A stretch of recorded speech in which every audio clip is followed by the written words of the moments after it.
नमस्कार मंडळी, मी दीपाली. स्वामी दीप किचन या चॅनलमध्ये मी तुमचं सर्वांचं मनापासून स्वागत करते. आज मी करणार आहे व्हेज स्प्रिंग रोल. ही रेसिपी जेवढी खायला क्रंची तेवढीच बनवण्यासाठी अवघड असंच वाटतं ना. मी तुम्हाला सोपी करून दाखवते. व्हेज स्प्रिंग रोलमध्ये रोलसाठी जी शीट लागते ती एकदा जमली की समजून जा की स्प्रिंग रोल जमला. एकदा रेसिपी पूर्ण बघा आणि ज्यावेळी खाऊशी वाटेल त्यावेळी घरी तुम्ही ही खा आणि घरच्यांनाही खायला घाला. आजची व्हेज स्प्रिंग रोलची रेसिपी आवडली तर तुमच्या फ्रेंड्सला रिलेटिव्हला शेअर करा. चला तर मग मंडळी, आपण रेसिपीला सुरुवात करूया. इथे मी सर्व भाज्या कापून घेतलेल्या आहे. त्या भाज्या कोणत्या त्या मी पुढे रेसिपी करताना सांगते. इथे मी कढईमध्ये 1.5 चमचा तेल घालून घेते.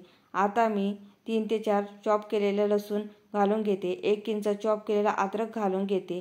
1 कांदा उभा कापलेला घालून घेते. 3 ते 4 हिरव्या मिरच्या बारीक चिरलेल्या घालून घेते.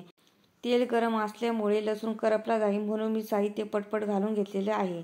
कांद्याचा कच्चापणा जाईपर्यंत छान परतून घ्यायचा. कांद्याचा रंग ब्राऊन रंग करायचा नाही आणि करपूनही द्यायचा नाही. हे पहा, सर्व साहित्य मी छान परतून घेतलेले आहे. आता मी तेलामध्ये भाज्या घालून घेते. इथे मी 1 हिरवी शिमला मिरची उभी आणि पातळ चिरलेली घालून घेते.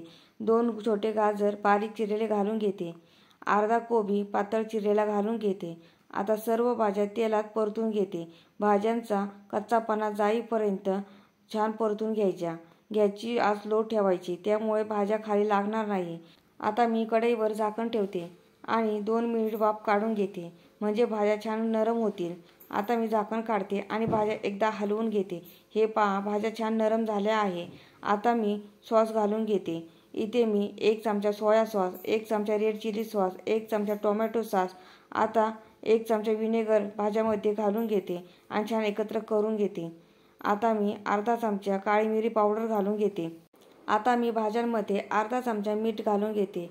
मीठ मात्र चवीनुसार घाला, जास्त खारटही करू नका. अर्धा चमचा लाल तिखट घालून घेते आणि आता अर्धा चमचा धने पावडर घालून घेते. आता सर्व मसाले भाज्यांमध्ये एकत्र करून घेते.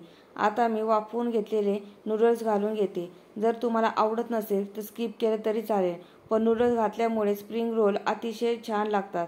असं वाटतं जणू काय चायनीज खातो. अतिशय चटपटीत स्प्रिंग रोल लागतात.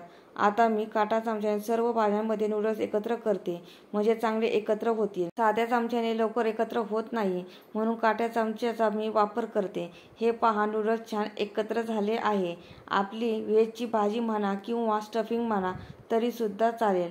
इथे स्टफिंग तयार झाले आहे. हे नूडल्स असे सुद्धा खाऊ शकता. आता मी एका वाटीत काढून घेते आणि आता रोलसाठी शीट तयार करते. 1 वाटीत मी अर्धा कप मैदा घेतलेला आहे आणि अर्ध्यापेक्षा थोडा जास्त कॉर्नफ्लोअरचं पीठ घेतलेलं आहे. अर्धा चमचा मीठ घालून घेते. इथे मी 1 कप पाणी घेतलेलं आहे. आता अर्धा कप पाणी घालून घेते आणि मिक्सरने पाण्यामध्ये पीठ एकत्र करून घेते. अजून थोडं पाणी लागते. मी आता संपूर्ण पाणी घालून घेते आणि एकत्र करते. तरीसुद्धा मिश्रण मला दाटसरच लागत आहे. अजून मी पाणी घालून घेते आणि छान एकत्र करून घेते. हे पहा, मिश्रण छान पातळ झालेलं आहे. एवढं पातळ मिश्रण झालं पाहिजे. मी तुम्हाला चमच्याने दाखवते. हे बघा किती पातळ झालेलं आहे. इथे मी 2 कप पाणी घेतलेलं होतं, त्यामधलं 1.5 कप पाणी वापरलेलं आहे. आता मी शीट करून घेते. इथे मी नॉनस्टिकचा तव्याचा वापर करते, कारण साध्या तव्यावर चिकटले जातील, म्हणून मी नॉनस्टिकच्या तव्याचा वापर करते, म्हणजे शीट पटकन तवा सोडतील. शीट करताना तवा मात्र लो आचेवर नॉर्मल गरम करून घ्यायचा. आता मी तव्यावर मिश्रण घालून घेते आणि जास्तीचं मिश्रण काढून घेते. बाजूला जास्तीचं मिश्रण लागलं आहे ते मी सुरीने काढून घेते. हे पहा, शीटने कडा सोडल्या आहे. आता मी काढून घेते. डायरेक्ट मी तव्यावरून चॉपरवर काढते. हाताने पण काढू शकतो, पण गरम असल्यामुळे हात भाजू शकतो, म्हणून मी डायरेक्ट काढून घेते. अजून एक तुम्हाला शीट करून दाखवते. मिश्रण तव्यावर घालून घ्यायचं आणि जास्तीचं मिश्रण काढून घ्यायचं आणि गॅसची आच मात्र लो ठेवायची. लो आचेवरच शीट कडा सोडते. आता मी जास्तीचं मिश्रण सुरीने मी काढून घेते आणि हे पहा किती सहजरित्याने कडा सोडल्या आहे. आता मी काढून घेते. ह्याच पद्धतीने सगळ्या शीट मी करून घेते. आता मी 1 शीट घेते आणि शीटवर स्टफिंग घालून घेते. आणि थोडं स्टफिंग पसरवून घ्यायचं एका रेषेत, म्हणजे रोल छान करता येतो. आता बाजूच्या कडा आत घ्यायच्या. मी दाखवते तसं वरून रोल करत जायचं. शेवटच्या कडाला थोडंसं मिश्रण लावून घ्यायचं आणि शेवटची बाजू चिकटवून घ्यायची आणि एकदा रोल फिरवून घ्यायचा, म्हणजे रोल छान चिकटलाही जातो आणि रोलमधलं स्टफिंग हे एकसारखं होतं. हे पहा किती छान रोल झालेला आहे. ह्याचप्रमाणे मी दुसराही रोल करून तुम्हाला दाखवते. शीटवर स्टफिंग घालून घ्यायची आणि बाजूच्या कडा ह्या आतमध्ये घ्यायच्या आणि वरची बाजूने रोल करत करत जायचं. त्यामुळे छान रोल होतो आणि स्टफिंग आतलं हालतही नाही. शेवटच्या टोकाला मिश्रण लावून घ्यायचं आणि रोल छान चिकटवून घ्यायचा आणि एकदा हाताने फिरवून घ्यायचा. आता मी ह्याचप्रमाणे सर्व रोल करून घेते. इथे मी तेल गरम करून घेतलेलं आहे. आता मी एक रोल तेलामध्ये सोडून घेते. गॅसची आच मिडियम ठेवायची आणि छान क्रिस्पी होईपर्यंत रोल तळून घ्यायचा. लाईटली ब्राऊन कलर आला की रोल बाहेर काढून घ्यायचा. हे पहा, रोल छान आलटून पालटून तळून घ्यायचा, म्हणजे रोल क्रंची होतो. हे पहा, रोलचा रंग छान चेंज झालेला आहे आणि रोल क्रंचीही झालेला आहे. आता मी रोल तेलाबाहेर काढून घेते आणि बाकीचे रोल तेलामध्ये सोडून घेते.